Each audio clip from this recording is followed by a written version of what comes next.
Welcome back to my channel. আজ আমি তোমাদের সাথে শেয়ার করব একটি বিয়েবাড়ির ব্লগ। এই বিয়েবাড়িতে গিয়েছিলাম আমার পরিবারের সবাই। বিয়েবাড়ির এন্ট্রি গেটটা এত সুন্দরভাবে ডেকোরেশন করা, আমার তো খুব পছন্দ হয়েছিল। আশা করি তোমাদেরও খুব ভালো লাগবে। আর এই লুকটা ছিল আমার বোনের।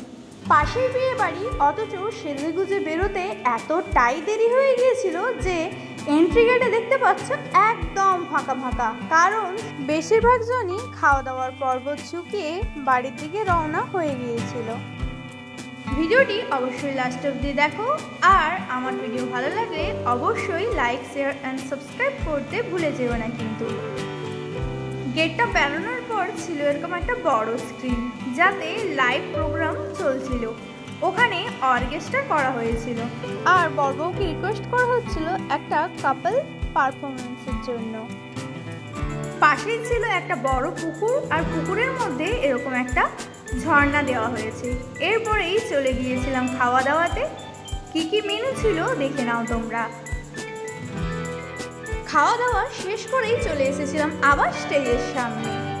যদিও তখন অর্কেস্ট্রার প্রোগ্রাম শেষ, শুরু হয়ে গিয়েছিল সাংস্কৃতিক অনুষ্ঠান। ছেলের বাড়ির লোকজনরাই পারফরমেন্স করে জাস্ট মাতিয়ে রেখেছিল সবাইকে। অনেকক্ষণ ধরেই চেষ্টা করছিলাম বরবউয়ের সামনে গিয়ে ওদের সাথে একটা ছবি তুলবো আর তোমাদের সাথেও বরবউয়ের ছবি শেয়ার করব বলে, বাট এত পরিমাণে ভিড় ছিল যে যাওয়াটাই দুষ্কর হয়ে উঠছিল। অনেক কষ্টে ভিড় ঠেলে গিয়ে ফাইনালি ফটো তোলার সুযোগ পেয়েছিলাম। প্রত্যেক বিয়ে বাড়িতে গেলে কিছু হোক আর নাই হোক, প্রচুর পরিমাণে ফটো তুলি আমি আর আমার বোন। তোমরাও কি করো কমেন্টে জানিও কিন্তু। ফটো সেশন কমপ্লিট হওয়ার পর এবার বাড়ি যাওয়ার পালা।